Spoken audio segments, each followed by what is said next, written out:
আমার শাশুড়ি মায়ের থেকে কিন্তু আরেকটা বেস্ট রান্না শেখা, যেটা খাওয়ার পরে কিন্তু সবাই বলেছে একদম পারফেক্ট মজার একটা রান্না হয়েছে, পটল আলু দিয়ে গরু মাংসের তরকারি, যেটা আমিও কখনো কিন্তু খাই না। হ্যালো এভরিওয়ান, আসসালামু আলাইকুম। চলে আসলাম নতুন একটা ভিডিও নিয়ে। আলহামদুলিল্লাহ আমি ভালো আছি, আপনারা কেমন আছেন অবশ্যই জানাতে ভুলবেন না।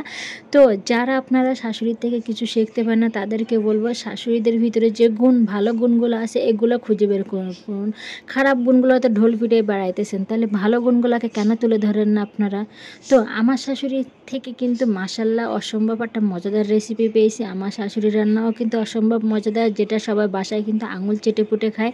তো সেই হিসেবে কিন্তু আমিও ওনার থেকে কিছু রান্না শিখে নিই। যেমন এই রান্নাটাও কিন্তু আমার বেস্ট, ওনার থেকে আমি আগে থেকে রান্না পারতাম, কিন্তু ওনার থেকে কিছু বেস্ট রান্না শিখে নিয়েছি, যেগুলো আপনাদের দিয়ে দেয়। এটা কিন্তু অনেকটা মজা, একদম আনকমন রান্না। যেমন আজকে রান্নাটা ছিল কিন্তু পটল আলু গরু মাংস তরকারি, যেটা আমি কিন্তু কখনোই খাই না। কিন্তু এখানে এসে যখন আম্মার থেকে জিজ্ঞাসা করলাম, আম্মা এইভাবে রান্না করেছে? বলে হ্যাঁ এইভাবে রান্না করে দেখো, অনেক মজা লাগে। তো গরু মাংস সবসময় তো আমরা সচরাচর সবসময় ভুনা খেয়ে থাকি, আলু দিয়ে ঝোল খেয়ে থাকি, পাতাকপি দিয়ে খেয়ে থাকি। তো পটল দিয়ে কিন্তু আমি কখনো খাই নাই, যেহেতু কিন্তু আমার ইচ্ছাটা জেগে গেল।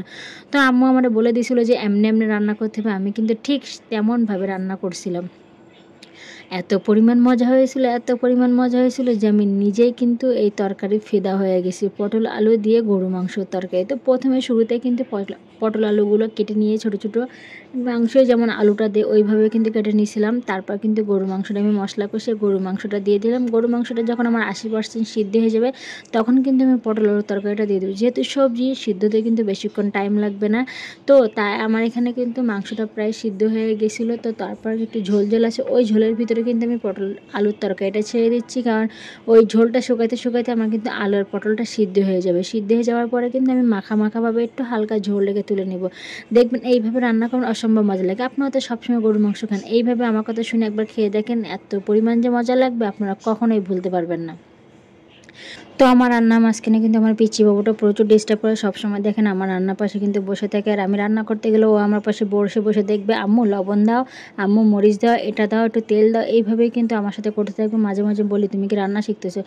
আমি তো রান্না পারি। তো এরকম দুষ্টামি করতেছিল। দেখেন মাংসর কালারটা কিন্তু এটা কিন্তু একদম পুরো পানিটা শুকায় যাওয়ার পরে একদম ভুনা অবস্থায়। এই অবস্থায় রাখলে যারা মনে করেন একদম ভুনা খেতে চান তারা কিন্তু এই অবস্থায় রেখে খেতে পারবেন না। যদিও মনে করেন একটু ঝোল টাইপ খাবেন, একটু মাখা ঝোল থাকবে, তারা কিন্তু এইভাবে রাখতে পারেন।